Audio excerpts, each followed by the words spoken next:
नमस्कार। संवाद के एक नए अंक में एक बार फिर आप सभी का स्वागत है।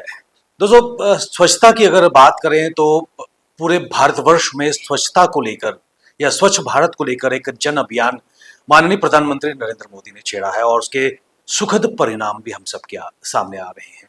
और हम सब जानते हैं कि आज़ादी का पर्व 15 अगस्त भी आने वाला है और उसी को देखते हुए जम्मू कश्मीर में 1 तारीख से 15 तारीख तक स्वच्छता पखवाड़े की शुरुआत हुई है, जिसका उद्देश्य जो क्रांति है उसको और भी बल देना है ताकि ये जन आंदोलन आगे भी बढ़ता जाए।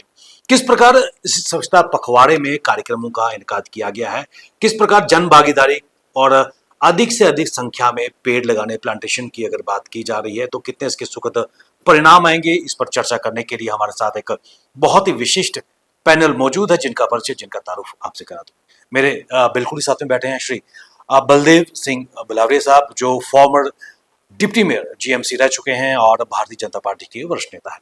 इनके बिल्कुल ही साथ में बैठे हैं श्री कपिल दियोल जी, जो एक जेकेएएस ऑफिसर हैं, ब्लॉक डेवलपमेंट ऑफिसर भी हैं और इस वक्त रूरल सैनिटेशन विभाग में आप तैनात हैं। इनके बिल्कुल ही साथ में बैठे हैं डॉक्टर विनोद शर्मा जी, जो हेल्थ ऑफिसर हैं जम्मू म्युनिसिपल कॉरपोरेशन और काफ़ी महत्वपूर्ण रेस्पॉन्सिबिलिटी इनके कंधों पर है। और इनके बिल्कुल साथ में बैठे हैं श्री रमन वजीर जी, जो सरपंच रह चुके हैं डोक वजीरा के और कहीं ना कहीं ग्रामीण क्षेत्रों की अगर बात करें तो उसका उल्लेख करेंगे। आप सभी का हमारे इस कार्यक्रम में स्वागत। बलदेव, शुरुआत में आपसे करना चाहूंगा क्योंकि आप खुद जम्मू म्युनिसिपल कॉरपोरेशन में रह चुके हैं, उसकी कार्यप्रणाली से भली भांति वाकिफ हैं। खासकर इस स्वच्छता पखवाड़े की अगर बात करें जो अलग पूरे भारतवर्ष में चल रही है, किस प्रकार इस स्वच्छता पखवाड़े को जनमानस तक पहुंचाने का प्रयास किया जाए? बिल्कुल, स्वच्छता पखवाड़े की बात करूं तो मैं इसकी तह तक जाऊं।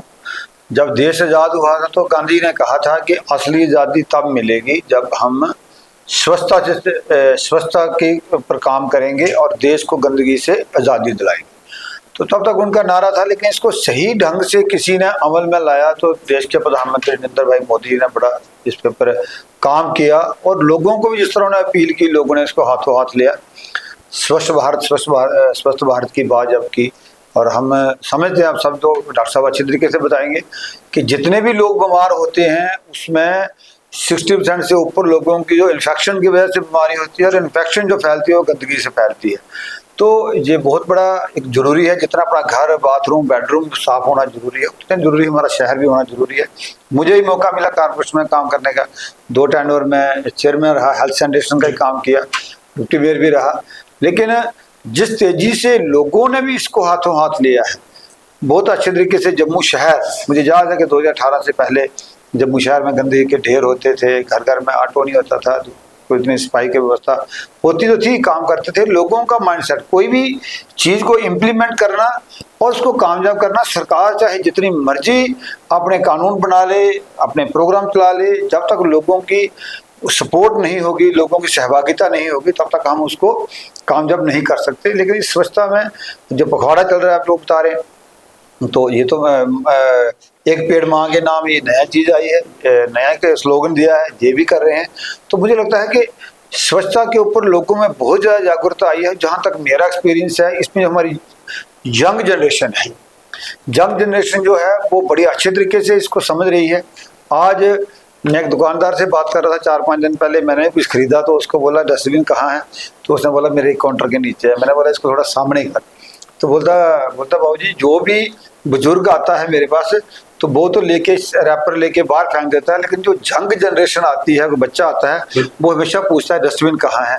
तो मुझे लगता है बहुत अच्छा साइन है, आने वाला समय भी अच्छा है, लोग भी सहयोग दे रहे हैं इसके। आने वाले समय में मतलब बदलाव आ रहा है। कपिल जी, मैं आपकी तरफ आना चाहूंगा। रूरल सैनिटेशन विभाग की अगर बात करें, नाम ही दर्शाता है स्वच्छ रूरल, ग्रामीण क्षेत्रों की अगर बात करें तो किस प्रकार इस स्वच्छता पखवाड़े में खासकर ग्रामीण क्षेत्रों में स्वच्छता की अलख जगाने का प्रयास किया जा रहा है?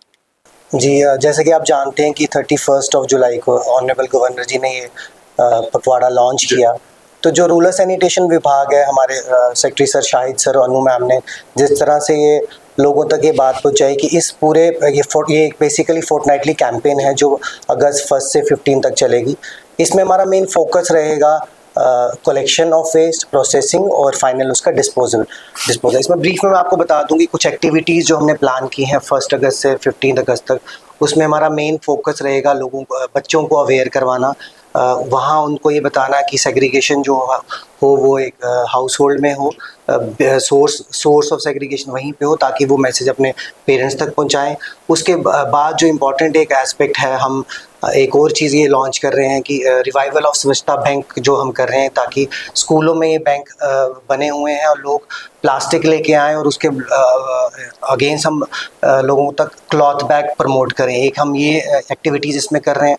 उसके अलावा हमने 186 टूरिस्ट साइट्स इसमें आइडेंटिफाई की हैं अक्रॉस 20 डिस्ट्रिक्ट्स में, जहाँ पे ये स्वच्छता का अलग अलग डिस्ट्रिक्ट में इसका काम होगा। क्लीननेस पे फोकस किया जाएगा, हाइजीन पे फोकस किया जाएगा। इसके अलावा मैं आपको एक और चीज़ बता देता हूँ कि हमारी एक अहम एक्टिविटी है स्वच्छता ग्रीन लीफ रेटिंग। उसमें हम फोकस कर रहे हैं हॉस्पिटैलिटी की तरफ, यानी कि जो भी होटल्स हैं, रिजॉर्ट्स हैं, होम स्टेज हैं, उनको हमने एक रेटिंग दी है। CS सर ने पीछे एक बयान दिया था जहाँ पर हमने कहा था कि हमारा मेन फोकस है grey water management, solid waste management और फीकल स्लज मैनेजमेंट। उसके बेसिस पे हमने 200 नंबर के नंबर दिए हैं हर रेटिंग में। उसके हिसाब से हर एक होटल्स को रेट किया जाएगा और आज की डेट में हमने 2 होटल पहलगाम में और 2 रियासी में ऐसे होटल हैं जिनको 5 ग्रीन लीफ रेटिंग दी। ये एक एक्टिविटी हम 7 अगस्त से 15 अगस्त तक ये एक्टिविटीज़ चलेंगी। उसके अलावा हमने डायरेक्शंस, ये जो प्रोग्राम है ये बेसिकली पंचायत, डिस्ट्रिक्ट लेवल पे और ब्लॉक लेवल पे होगा। तो डिस्ट्रिक्ट लेवल पे और भी हमने डायरेक्शंस जो डिपार्टमेंट की तरफ से ये हैं कि जो भी हॉटस्पॉट्स हैं गंदगी के, उनको हम साफ़ करेंगे। 40 ऐसी साइट्स हैं जिस पे हर एक डिस्ट्रिक्ट पे ये काम होगा और उनको क्लीन किया जाएगा। फिर उसके बाद हमारा फोकस रहेगा ग्राम सभा कराने का, लोगों तक ये बात पहुंचाने का, जहाँ पे हम स्वच्छता से रिलेटेड उनको ये चीज़ें बताई जाए। कम्युनिटीज़ जो होंगी विलेज लेवल तो उनके साथ ये डिस्कशंस होंगी जिनको हम बताएंगे कि स्वच्छता के लेके क्या क्या एक्टिविटीज़ उनको करनी है। उसके अलावा हमने और भी अहम से जो चीज़ें हम इस पूरे 15 दिन में करेंगे, ताकि मेन हमारा फोकस यही रहेगा कि लोगों तक हम अपनी बात पहुंचा दें। ये 15 दिन ही नहीं स्वच्छता हमें रखनी चाहिए, बट ये बेसिकली ये मेन फोकस है बिहेवियरल चेंज का, यानी कि कंटिन्यूटी का। जब तक हम आम लोगों को ये बिहेवियर चेंज नहीं होगा तब तक हम स्वच्छता को हम आगे नहीं ले जा सकते। ये एक बेसिकली जो इसका थीम है वो है स्वच्छता संग्राम, यानी कि बैटल ऑफ प्योरिटी। तो इस बैटल को ज़ील होनी चाहिए सिटीज़न में, सो दैट हम इसको एक अपना हैबिट बना लें, तभी हम अपने देश को और अपने JNK को क्लीन बोल पाएंगे। बदलाव अपने अंदर लाना है और उसी कड़ी में ये पखवाड़ा मनाया जा रहा है। डॉक्टर विनोद, मैं आपकी तरफ आना चाहूँगा। और लगातार प्रयास जम्मू म्यूनिसिपल कॉर्पोरेशन की तरफ से सूखा कचरा और गीला कचरा सेग्रीगेशन की बात की जा रही है। लगातार जम्मू म्यूनिसिपल कॉर्पोरेशन की तरफ से कचरे दान डस्टबिन बांटे जा रहे हैं। क्या कहेंगे इस स्वच्छता पखवाड़े में क्या कार्यक्रम किए जा रहे हैं? सर, ये 15 दिन की एक्टिविटीज़ हैं और हमने एक पूरा रोस्टर तैयार किया हुआ है। डिप्पम सर ने इसको इनाग्रेट किया था अभी हरी सिंह पार्क से। और इसमें हमारा जो मेन फोकस है इस पर, आई थिंक इसका कंसेप्ट ये है कि नेचर को कैसे हम प्रोटेक्ट करें। आपने देखा होगा कि ग्लोबल वार्मिंग की वजह से टेम्परेचर बहुत राइज हो रहा है, और अगर हमने देर कर दी तो बहुत मुश्किल हो जाएगा प्लेनेट को बचाना, और एक ही प्लेनेट है जहाँ ह्यूमैनिटी है। तो इसलिए फोकस जो है सबका इस वक्त जो है वो नेचर की तरफ है। हमने देखा होगा कि प्लांटेशन ड्राइव्स बहुत ज़्यादा हो रहे हैं, और मैं देख रहा हूँ कि लोगों में एक ईमानदारी है इस बार प्लांटेशन ड्राइव्स की। पहले लोग एक फ़ोटो सेशन करते थे, लेकिन आज मैं देख रहा हूँ लोगों में चेंज है, बच्चों में, बुजुर्गों में, सब में, कि जहाँ जगह मिले हम प्लांट्स लगाएं। लेकिन मेरी एक पर्सनल रिक्वेस्ट रहती है सबके साथ। जब मैं हेल्थ में मेडिकल स्टूडेंट था तभी मेरी रिक्वेस्ट थी, और मैं पर्सनली भी इसमें बहुत काम करता था। तब मेरे पास एक ही हॉस्पिटल था, लेकिन आज 75 वार्ड्स हैं, तो हर जगह जाना पॉसिबल नहीं होता। हम प्लांट तो लगाते हैं, लेकिन उसको गॉड करना बड़ा इंपॉर्टेंट है। सही। बच्चा पैदा करना मुश्किल है, लेकिन उसको बिल्कुल 5 साल तक बिल्कुल सेफ रखना उससे और मुश्किल है। तो प्लांट भी जो हमारे होते हैं वो इसी तरह के होते हैं, उनको सर्वाइव करना बड़ा इंपॉर्टेंट है।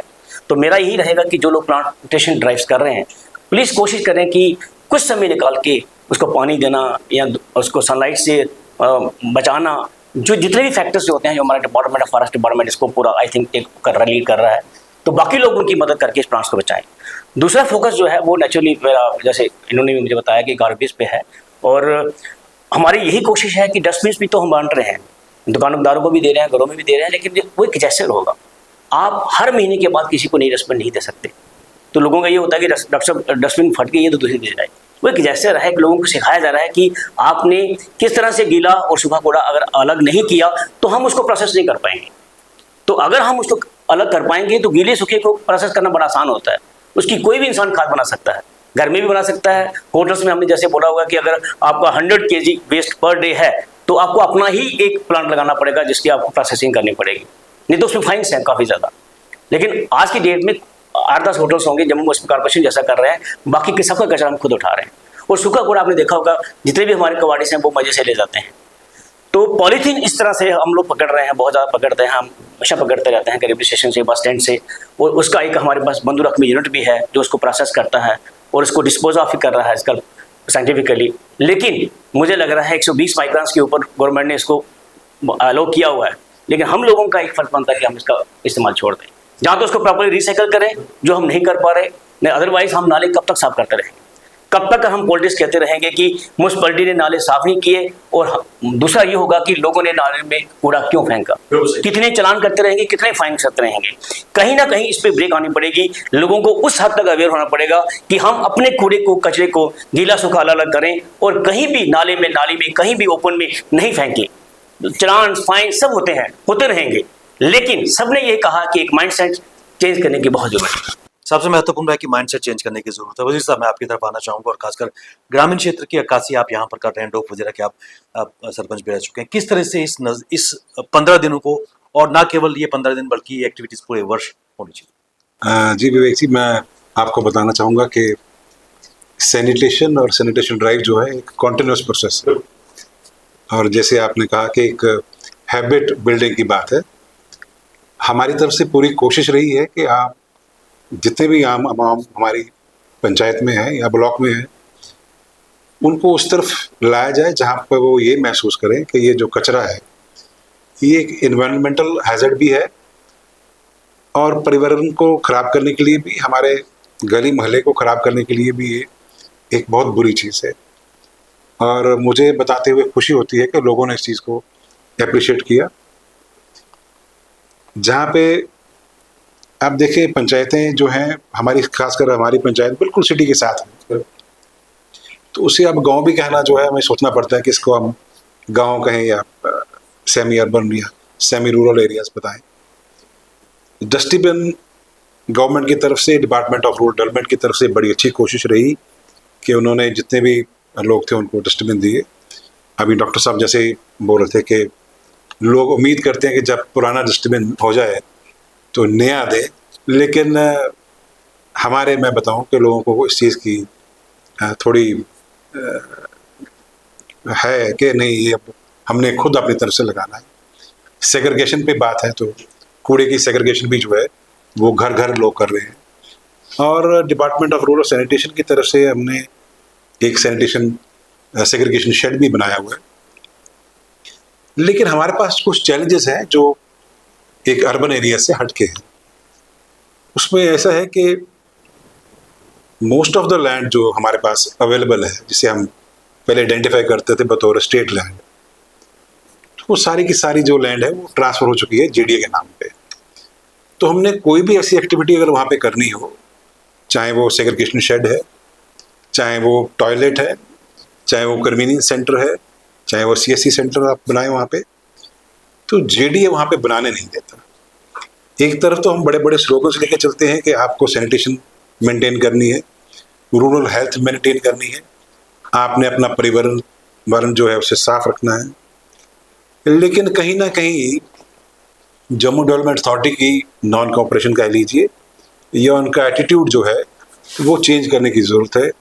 हमने इसके मतहत जो है वो इसके रिगार्डिंग बहुत एप्लीकेशंस भी दी, और मैं आपको बताऊं कि इसमें उनका सीरियसनेस और उनकी इंटेलिजेंस ये रही है कि पिछले 17 साल से हमारी एप्लीकेशंस जो हैं उनके पास पेंडिंग है, और उसमें हमने लेडीज़ बाथरूम के लिए उन्हें बोला था। जैसे कि आप समझते हैं जब हमारे क्रिमेशन कहीं पे होती है तो वहाँ पे लेडीज़ भी जाती है, तो एक बड़ा ह्यूमिलेटिंग पार्ट बन जाता है अब जब आपकी लेडीज़ ओपन में जाके उनको नहाना पड़ता है।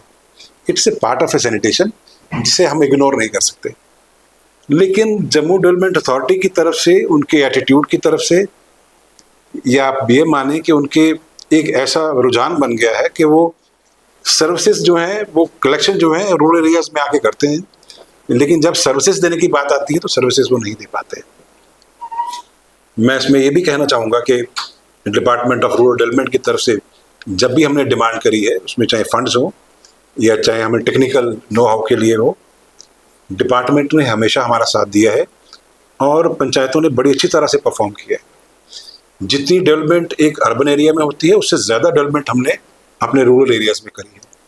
लेकिन जैसे मैंने आपको बताया कि कुछ हर्डल्स हैं, कुछ चैलेंजेस हैं जिन्हें फेस करना बड़ा ज़रूरी है, जिन्हें सॉर्ट आउट करना बड़ा ज़रूरी है। और मुझे बताते हुए बड़ी खुशी होती है कि हमारी पंचायत जो है स्टेट में अव्वल पंचायत है जिन्होंने अपार्ट फ्रॉम सेग्रीगेशन के प्लास्टिक डिस्पोज ऑफ करने के लिए एक अलग मैकेनिज्म बनाया है। और एलजी साहब ने भी उसे वहाँ पे जाके जब देखा तो बड़ा अप्रिशिएट किया उन्होंने। हमारी पंचायत एक मॉडल पंचायत है अभी, और पंचायत लर्निंग सेंटर भी है। बाहर की स्टेट से जो है विजिटर्स और बाहर की स्टेट से पंचायत जब यहाँ पे आती हैं तो हमारे यहाँ पे जो हमने काम किए हुए हैं वो देखते हैं तो उसे अप्रिशिएट करते हैं। लेकिन जैसे कि आप अभी जानते हैं कि अभी पंचायत एग्जिस्टेंस में नहीं है, तो उसकी वजह से कुछ एडमिनिस्ट्रेटिव प्रॉब्लम्स अभी आ रही हैं, जिसकी वजह से अभी हम उतना अच्छी तरह से परफॉर्म नहीं कर पा रहे। लेकिन मैं समझता हूँ कि जो गवर्नमेंट की तरफ से या डिपार्टमेंट की तरफ से एडमिनिस्ट्रेटर्स अपॉइंट किए गए हैं, शायद उन्हें इतना वक्त नहीं मिल पा रहा कि वो पंचायत में उतना अच्छी तरह से परफॉर्म कर पाए। एक शेड्यूल पूरा हमारे पास बन के आया था जिसमें ट्रेनिंग प्रोग्राम भी रखा गया था डिपार्टमेंट ऑफ रूरल डेवलपमेंट की तरफ से कि ये प्रोग्राम जो है ये 2 तारीख से शुरू हो जाएगा। अनफॉर्चुनेटली किन्हीं वजह से वो प्रोग्राम जो है वो उनको रोकना पड़ा और शायद उसकी अभी नए डेट्स जो हैं वो नोटिफाई नहीं हुई है। तो एक कोशिश है हर इंडिविजुअल की तरफ से, और जैसे मैंने शुरू में भी आपको बताया कि ये प्रोसेस जो है ये चलते रहना चाहिए। It's a continuous process. Baldev ji, इसमें कोई दो राय नहीं है, पर्यावरण और स्वच्छता आपस में इंटरलिंक्ड है। और जिस तरह जलवायु परिवर्तन या फिर ग्लोबल वार्मिंग, कश्मीर में टेम्परेचर वहाँ पर एसी यूज़ कर रहे हैं, लद्दाख, हिमाचल प्रदेश और वायनाड में जिस तरह तबाही प्रकृति ने अपना रौद्र रूप दिखाया है, तो ये स्पष्ट दिखाता है कि पर्यावरण के आगे हम सब असहाय हैं। लेकिन यहाँ से अगर आगे की बात करें, क्या आवश्यकता करने की, क्योंकि कुछ चुनौतियाँ हम सबके सामने हैं। पॉलिथीन का जिक्र यहाँ पर डॉक्टर विनोद ने कहा, क्या कहेंगे, क्या प्रयास करने की आवश्यकता है? नहीं, पहली बात बताऊँ कि जैसे एक मैं आपको बताऊँ कि संजोग ही है कि मैं सरपंच भी रहा हूँ और कारपोरेशन में भी काम किया, रूरल में भी किया, अर्बन में भी किया। तो रूरल और अर्बन के चैलेंजेस जो हैं बड़े एक डिफरेंट रहते हैं, चाहे वो बिलो पॉवर्टी लाइन की बात करें, अगर रूरल गरीब की बात करें और अर्बन गरीब की बात करें, वो भी बड़ा डिफरेंट रहता है। इसी तरह जैसे हमारी कारपोरेशन है, हमारे कारपोरेशन के पास थोड़ा बहुत इंफ्रास्ट्रक्चर है, हम घर घर जाते हैं, कचरा उठाते हैं, कचरा उठाने के बाद जब आता है तो उस कचरे को हम जहाँ हमने पॉइंट बनाया है, जैसे हमारा कोट बलवाल में है, एक हमारा बंदूरक में है, तो वहाँ हमारे पास उसका डिस्पोज करने का कोई सिस्टम है। मैंने देखा कि मैंने क्लोजली मॉनिटर किया, देखा इनका पंचायतों का भी। अब इन्होंने तो प्रयास किया, अब सरपंच पंचों के पास चले गए कि ठीक है जी आप घर घर से कचरा उठाओ। अब फिर ये घर से कचरा उठाएं, घर घर से तो छोड़ें कहाँ, उसको छोड़ के कहाँ जाएं? अगर छोड़ भी जाएं, कहीं जगह डंप लगाते हैं तो उसका फिर डिस्पोजल कैसे हो? तो मुझे लगता है हमें इसके ऊपर सबने मिल के कोऑर्डिनेशन के साथ, जैसे कपिल जी बैठे हैं सारे, सबसे पहले तो 2-4 पंचायतें मिलके एक ऐसा सेंटर बनाया जाए जहाँ पे कचरे का डिस्पोज किया जाए, उसको कैसे साइंटिफिक तरीके से उसका पूरा वो किया जाए। एक तो वो चाहिए। दूसरा सबसे बड़ा जरूरी जो है कचरे को, मुझे लगता है कि जहाँ तक मैं समझता हूँ, जैसे ढंग से बताएंगे कि 70% हमारा गीला कचरा आता है। अगर हम उसको घर में ही कर लें और काम आता है, जब गीला कचरा आता है उसकी खाद बन जाती है, और वो खाद है आपने देखा बहुत सारे लोग बाहर से खाद खरीदते हैं और फिर अपने घर में गमलों में पौधों को उसको देने के लिए करते हैं, तो वो सारी खाद हमारी घर से पैदा होती है और बिल्कुल मतलब वो अच्छे तरीके की खाद होती है। फिर 20% कचरा बचता है, वो कचरा नहीं होता, वो तो पैसे होते हैं।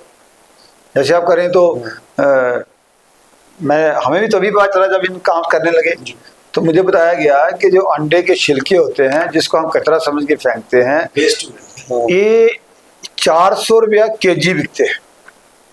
इसकी केजी 400 रुपये कीमत है। ये दवाइयों के काम आते हैं, जो आप वो दवाई खाते हो, कौन सी कैल्शियम की दवाई खाते हो, तो उसमें ये आता है।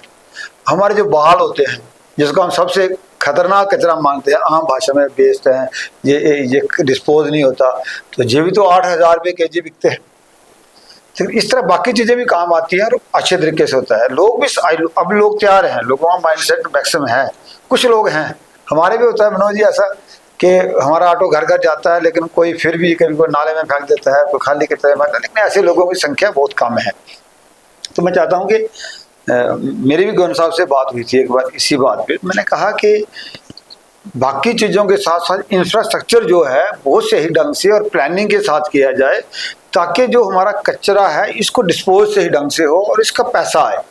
मैंने गुजरात में देखा, एक बड़ी छोटी सी पंचायत है वहाँ, सरपंच साहब पीथमपुर पंचायत है, वहाँ देखा उन्होंने इतना अच्छा जो उसका गिल्ले कचरे का जो वो खाद बनाते थे, उसका नीम कोटिंग वहाँ पे करते थे, नीम कोटिंग करके वो बेचते थे और इतना पैसा पंचायत कमाती थी इस कचरे से कि उनका बहुत बड़ा ये इनकम का सोर्स था।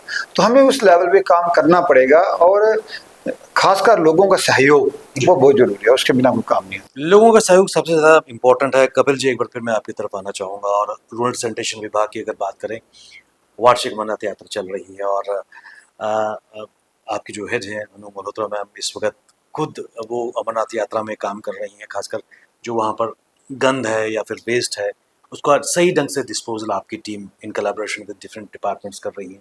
कितनी अहम ये जिम्मेवारी आपके डिपार्टमेंट की, और जो पर्यावरण को साफ रखने की बात हो रही, और उसके साथ साथ एक चीज़ और भी जानना चाहेंगे, एक पेड़ माँ के नाम या फिर एक पेड़ शहीदों के नाम, कितनी अहम महत्वपूर्ण ड्राइव है? जैसे कि आपने कहा कि यात्रा, लकीली मैं 2022 से रूरल सैनिटेशन अमरनाथ यात्रा में इन्वॉल्व है, तो मैं 2 बार तो डेपुटेशन में रूरल सैनिटेशन में इस बार भी हूँ और एक बार मैं एज अ न्यूट्रल GAD ने मुझे अपॉइंट किया था एज एडिशनल कैंप डायरेक्टर।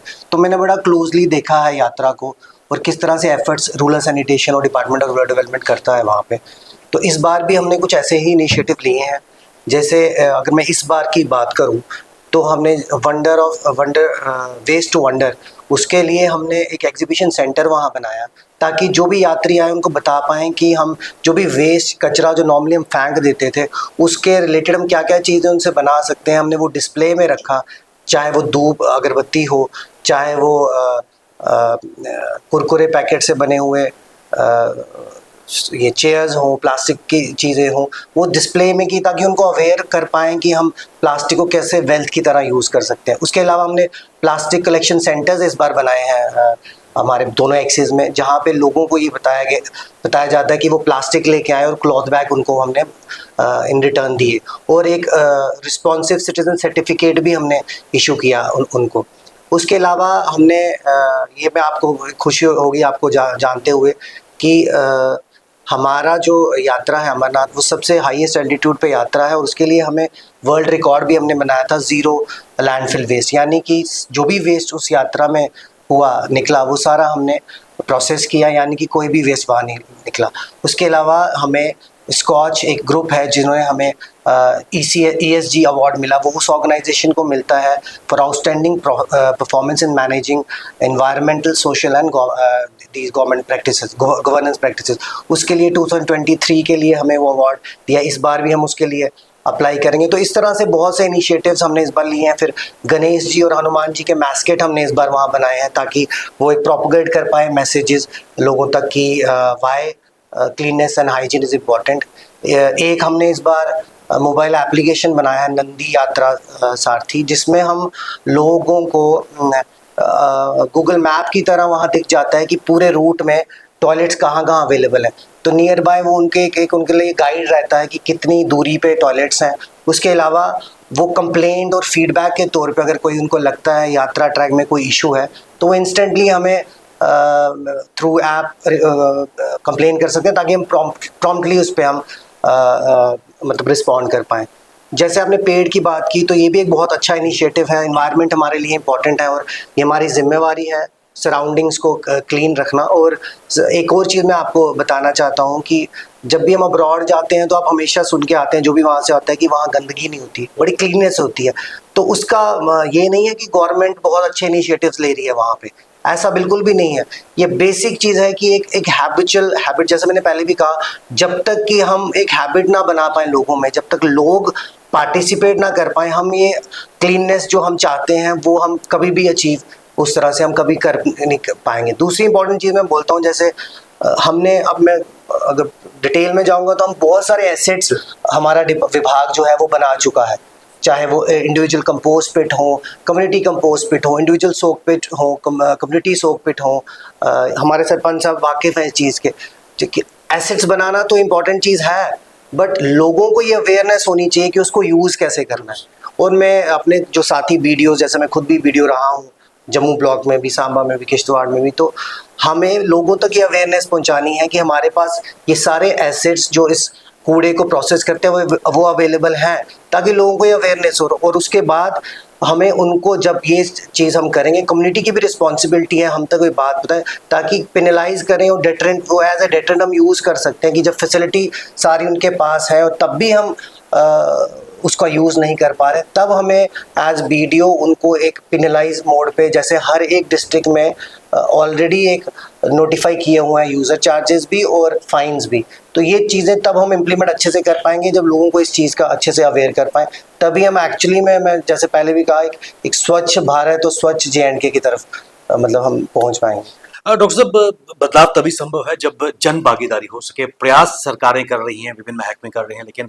सफलता तभी मिलेगी जब एक लहर पूरी चलेगी।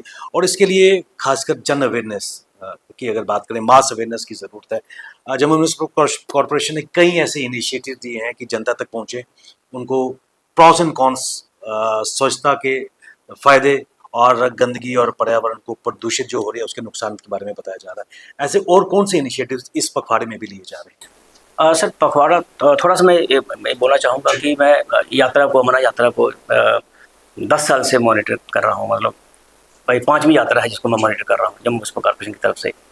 और अगर मैं चेंज की बात करूँ, मैं वो यात्रा देखूँ जब मैं 12-13 में यात्रा देखी थी, और आज पिछले साल की यात्रा जो मैं देखूँ, और आज की मैं यात्रा देखूँ कि जिस तरह से हम लोग अपने वेस्ट को जो है वो अब डिस्पोज ऑफ करेंगे। और मैं कुछ लोगों को इनवाइट भी करना चाहूँगा अपने यात्री निवास में। आप देखिए, जो यात्री इस बार आए हैं वो पिछली बार, मोस्टली यात्री जो है रिपीट होते हैं, तो कितनी खुशी है, कितने खुश हैं वो हमारी J&K गवर्नमेंट से। वो खुद बोलते हैं कि हम पूरी इंडिया में यात्रा करते हैं कि लेकिन इस तरह की मैनेजमेंट हमने आज तक नहीं देखी। तो एक मुझे लगता है वो हम सब के लिए एक अच्छा वो है कि लोग ये इस यात्रा की मैनेजमेंट से, चाहे वो वेस्ट मैनेजमेंट हो, चाहे रहने का वो सारा इंतजाम हो, चाहे वो सैनिटेशन हो, चाहे वाटर फैसिलिटीज़ हो, वो बहुत अच्छी तरह से मैनेज हो रही है। लेकिन ये पार्ट में इसलिए शेयर करना चाहता कि कुछ अच्छी चीज़ों को भी शेयर करना आई थिंक हमें चाहिए कि कोई बदलाव मैं खुद देख रहा हूँ, जो क्योंकि मैं खुद ही मैनेज कर रहा था एज एन ऑफिसर, तो मैं खुद देख रहा हूँ कि कितनी चीज़ें आई हैं वेस्ट मैनेजमेंट में। लेकिन ये सफिशिएंट नहीं होगी, हमें इस वक्त पूरे वर्ल्ड से बीट करना है। और हम ये भी क्लेम कर रहे हैं कि बहुत जल्दी हम 3rd जो है वो वर्ल्ड में आने वाले हैं। 2 बातें जो है हमारे साथ साथ चलनी चाहिए। एक तो अवेयरनेस एक्टिविटीज़ जो हम करे जाएँ, लोगों को बोल रहे हैं कि आपने कूड़ा कैसे अलग अलग करना है, और इसके लिए हम काफ़ी मेहनत कर रहे हैं। डिप्टी मेयर साहब आई थिंक इसके विटनेस हैं कि आज की डेट में 70% लोग जो है कूड़ा देते हैं। ऐसी बात नहीं कि ऐसा नहीं है, मतलब मैं बहुत 70% लोग हमारे जम्मू की कूड़ा दे रहे हैं। 30% लोग हैं जो कूड़ा नहीं दे रहे, जिनको पेनलाइज किया जाता है, चालान किया जाता है, फाइन किया जाता है, और वो कूड़ा किसी न किसी तरह से नाली नालों में फेंकते हैं, और वो सारा बरसात के मौसम में हमारे घरों में आता है। दूसरा, मैंने देखा है कि अब ये किसकी रिस्पॉन्सिबिलिटी है। आप जितने भी नाले देखिए हमारे जम्मू सिटी में जहाँ पानी आता है, आप देखिए सभी लोगों ने नालों के ऊपर ही घर बनाया हुआ। अब वहाँ भी शुरू हो जाता है कि भाई किसी ने लो किया तो हमने बनाया। ऐसा नहीं होना चाहिए। आई थिंक कोई रास्ता निकालना चाहिए। अगर कोई नाला साफ करना है तो गाड़ी कैसे एंटर करेगी? मैनुअल स्क्वेंजिंग हम खुद बंद कर रहे हैं। हम खुद कहते हैं कि हम मैनुअली किसी को काम नहीं करने देंगे, और बड़ी इमरजेंसी होगी तो सारे प्रोटेक्टिव मेयर्स उसको देख के ही हम उस नाले को साफ करवाएंगे। लेकिन पॉसिबल नहीं है सर, मैनुअली नाले को साफ करना पॉसिबल नहीं है। आपको मैकेनिकली करना पड़ेगा, और जब मैकेनिकली किसी नाले को साफ करना पड़ेगा तो हमें रास्ता चाहिए। बहुत जगह मैंने देखा है जहाँ पर पानी घरों में अंदर चला जाता है, वहाँ पर जहाँ तो लोगों ने खूब सारा कूड़ा फेंका होता है, चाहे वो किसी और पॉइंट पे फेंका होगा और जाता किसी और पॉइंट पे होगा, लेकिन वहाँ एक्सेस नहीं है नाले को साफ करने की। तो मुझे लग रहा है कि ये भी हमें देखना होगा कि इन चीज़ों को हम कैसे ठीक करेंगे। जब तक इन चीज़ों को ठीक नहीं करेंगे, ये पानी लोगों के घर में जरूर आता रहेगा। मैं इसको इसलिए इंक्लूड कर रहा हूँ, स्वच्छता में कर रहा हूँ कि ये भी एक पार्ट है जो हमने साफ कर रहा है। वाटर बॉडीज एक दिन हम साफ कर रहे हैं, हमने ऐसे एक बनाया पूरा रोस्टर कि एक दिन वाटर बॉडीज को साफ करेंगे, एक दिन स्कूल्स को साफ करेंगे, एक दिन हम जितने भी CTPTs हैं, कम्युनिटी टॉयलेट्स हैं, जो पब्लिक टॉयलेट्स हैं, उनको भी साफ करना बहुत जरूरी है। क्योंकि हमारे जितने भी लोग बाहर के आते हैं, जो हम लोग जब जाते हैं, अगर टॉयलेट साफ नहीं होता बहुत दुख होता है, तो उनको भी साफ करना ठीक है। एज ए हेल्थ ऑफिसर मैं उनको चालान फाइन करता रहता हूँ, लेकिन इस्तेमाल करना भी आना चाहिए। ये मेरा फर्ज नहीं है कि मैं अपने घर के टॉयलेट को पूरा साफ रखूं, जब मैं किसी कम्युनिटी टॉयलेट में जाऊं, जब पब्लिक टॉयलेट में जाऊं तो वहां फ्लश ना करूं। एट द सेम टाइम ये भी रिस्पॉन्सिबिलिटी है कि वहाँ के सारे जो चीज़ें हैं, फ्लशिंग सिस्टम वगैरह सब ठीक होने चाहिए। तो यूज़ करने वाले पे भी कहीं ना कहीं रिस्पॉन्सिबिलिटी आ जाती है। एक गुड सिटीजन होना भी बहुत इंपॉर्टेंट है। दूसरा मैं इसको लेके जाना चाहूँगा कि जितना भी कूड़ा हम इकट्ठा कर रहे हैं, जैसे सर ने भी बताया, इसको कहीं ना कहीं हमें डिस्पोज ऑफ करना पड़ेगा। आप इसको हाउस होल्ड लेवल पे करिए, आप खाद बनाइए, बहुत अच्छा है। बहुत कम लोग कर रहे हैं, बहुत अच्छा है। आप इसको होटल्स में करिए, कुछ होटल्स कर रहे हैं, बड़े कम होटल्स कर रहे हैं। लेकिन बहुत सारा कूड़ा सर आज की डेट में हमारा कोर्ट में जा रहा है। जम्मू छोटा सा एक सिटी है, जम्मू म्युनिसिपल कॉर्पोरेशन, फिर भी 400 मीट्रिक टन कूड़ा जो है वो रोज की डेट में कोर्ट बलवाल जाता है। लेकिन आज ठीक है, अब मैं नहीं जाना चाहता कि हम क्यों नहीं बना पाए 70 साल में ये चीज़ें क्यों नहीं हो पाई। अभी फास्ट प्रोसेस से हो रही है, बहुत जल्दी कोर्ट बलवाल में हमारा प्रोसेस जो है वो शुरू होने वाला है। इससे बहुत सारा कूड़ा जो है हमारा जो है वो साइंटिफिकली डिस्पोज ऑफ हो जाएगा। इस तरह के जो प्रोजेक्ट्स होंगे, मुझे लग रहा है, मुझे इन्फॉर्मेशन नहीं है, जैसे सर बता रहे हैं कि गाँव में भी शुरू हो रहे हैं और बहुत जल्दी होने चाहिए, जहाँ दोनों की कोई कोऑर्डिनेशन होनी चाहिए कि कोई कूड़ा जो है, क्योंकि इतना पैसा भी खर्च नहीं करना चाहिए। हमें ये भी देखना चाहिए कि जो कूड़ा कितना है उसके हिसाब से हम पूरा प्रोजेक्ट बनाएं, क्योंकि प्रोजेक्ट की कास्ट बहुत ज़्यादा होती है, मेंटेनेंस कास्ट और बहुत ज़्यादा होती है। और लोगों से रिक्वेस्ट है कि जो चार्जेस जो 100-200 रुपीज़ होते हैं वो रिस्पॉन्सिबिलिटी से दें। ये वही चीज़ें हैं जो मेंटेन कर पाएंगे। और आने वाले समय में जितने प्रोजेक्ट्स हम बना रहे हैं, जम्मू जितना जो है एक बहुत जल्दी वर्ल्ड प्लेटफॉर्म जाने वाला है। हमें कहीं ना कहीं लोगों को ईमानदारी से प्रॉपर्टी टैक्स जो पूरे इंडिया में लोग 70 साल में दे रहे हैं। जब भी हम किसी कॉन्फ्रेंस में जाते हैं, वर्कशॉप में जाते हैं, ये सुनने को मिलता है कि जम्मू कश्मीर के लोग कब तक प्रॉपर्टी टैक्स नहीं देंगे। अगर सभी दे रहे हैं, तो अगर हम पूरे कंट्री से दे रहे हैं, पूरे इंडिया में दे रहे हैं, तो जम्मू कश्मीर के लोगों को भी ऑनेस्टली कहीं से चाहे आप कमर्शियल से शुरू करें, फिर आस्ते आस्ते घरों की तरफ आएँ, लेकिन हमें अपनी चीज़ों को मेंटेन करने के लिए कुछ फंड्स जम्मू म्युनिसिपल कॉर्पोरेशन को जरूर चाहिए सर। और मुझे लगता है इससे हमारा जम्मू ही स्वच्छ लगेगा। और उसके साथ साथ ये जो एक्टिविटीज़ हैं ये डेली आई थिंक बेस पे चलती रहेंगी और हम आप लोगों को इन्फॉर्म करते रहेंगे। और मुझे एक चीज़ मैं आपसे जानना चाहूँगा, कुछ साल पहले, क्योंकि ग्रामीण क्षेत्रों की अगर बात करें, बिश्ना में एक waste to wealth segregation plant भी बना था। उस तरह के कई मॉडल्स बनाने का प्रयास किया गया था, लेकिन वो they have not seen the light of the day. क्या आप चैलेंजेस या बॉटलनेक्स वहाँ पर नजर आ रहे हैं? क्योंकि अगर ये सेंटर्स बनते तो कहीं ना कहीं इनकम जनरेशन सोर्स भी मिल सकते थे और वेस्ट का सही तरीके से डिस्पोजल भी हो सकता था। बिल्कुल सही, जैसे आपने फरमाया कि बिश्ना में बड़ा अच्छा डिपार्टमेंट ने सेंटर बनाया, लेकिन किन्हीं वजह से वो चल नहीं पाया। मैं अपनी बात करूँ, क्योंकि हम ऑलरेडी से प्रोसेस को चला रहे थे। हमने वेस्ट टू वेल्थ, जैसे उन्होंने बताया हमारे वीडियो साहब ने, हम खाद भी बना रहे थे जो हमारे पास वेस्ट था, और जो प्लास्टिक हमारे पास था उसको भी हम कंक्रीट में यूज़ करके प्रॉपर अपने वहाँ पे पंचायत में यूज़ कर रहे थे। उसका डेमोस्ट्रेशन भी हमने दिया और बाहर भी हमने जब उसको भेजा। देखिए, ऐसा रहता है कि जब कोई प्लान या कोई प्रोग्राम बनता है और उसको एग्जीक्यूट करने के लिए आप बहुत ज़्यादा टाइम लगा देते हैं, तो फिर वो ऑन फील्ड जो है परफॉर्म कर नहीं पाता। वर्किंग कॉस्ट जो है वो मल्टीपल हो जाती है कि कहीं के कहीं पहुंच जाते हैं। जो मैन पावर आपने सोची होती है वो भी वहाँ पे उस टाइम मिल नहीं पाती, और जो जिस तरीके से आपने उसको डिस्पोजल सोचा होता है उस डिस्पोजल भी वैसे हो नहीं पाता। तो अभी जैसे मैंने कुछ टाइम पहले पढ़ा था कि मलेशिया में जो है वहाँ पे जितना भी वो वेस्ट है उस वेस्ट को वो इकट्ठा करके और एक बहुत बड़ा उन्होंने प्लांट वहाँ बनाया हुआ है, जिसमें वो अपने बिजली उसमें तैयार कर रहे हैं उसकी, और अपने फिल्टर्स वहाँ पे लगाए हुए हैं, और जो उसके फ्यूम्स वगैरह निकलते हैं उसे भी वो फिल्टर करके हवा में छोड़ रहे हैं, और बिना किसी पोल्यूशन के जो है वो माइनस वो परफॉर्म कर रहे हैं। तो टेक्नोलॉजी को हमने अपने साथ में लेके चलना चाहिए, और भारत हमारा जो है वो एक बड़ा प्रोग्रेसिव देश है, और माननीय प्रधानमंत्री जी के नेतृत्व में हमें गर्व होता है कि हमारे ऐसे लीडर हैं जो बाकियों का मार्गदर्शन कर रहे हैं। तो मैं सोचता हूँ अगर उसी तरह की टेक्नोलॉजी हमारे पास यहाँ पे आ जाए तो जो कॉस्ट ऑफ हमारी जो है वो भी बहुत कम हो जाएगी उसमें, और एक प्रॉपर डिस्पोजल भी हो जाएगा और उसका फ़ायदा भी हो जाएगा। तो आपको जो है वो टाइम के साथ जो है चलना पड़ेगा। जो आपकी प्रोग्राम्स हैं या जो आपके स्कीम्स हैं वो टाइम के साथ चलने वाली होनी चाहिए। अगर आप किसी पुराने मेथोडोलॉजी से उसको चलाएंगे तो वो यकीनन चल नहीं पाएगा। इसमें कोई दो राय नहीं कि स्वच्छता पखवाड़ा चल रहा है और जन आंदोलन का रूप भी ले रहा है, लेकिन कहीं ना कहीं चुनौतियां हैं। हमें अपने भीतर आत्मचिंतन करने की आवश्यकता है कि हम अपने समाज के लिए, अपने घर के लिए और एज एन इंडिविजुअल के लिए क्या कर रहे हैं, क्योंकि एक एक कतरे से सागर बनता है और एक एक कतरे से ही बदलाव संभव है और इस सैलाब में हमें आगे बढ़ना होगा। और जो स्वच्छता पखवाड़ा है मात्र 15 दिनों तक सीमित न रहे बल्कि ये बयार आगे भी बढ़ती चले। बलदेव जी, कपिल जी, डॉक्टर विनोद जी और रमन जी, आप इस विषय पर चर्चा के लिए अपना कीमती समय हम सबको दिया, आप सबका बहुत बहुत धन्यवाद। संवाद के आज के इस अंक में बस इतना ही, इजाजत दीजिए, नमस्कार।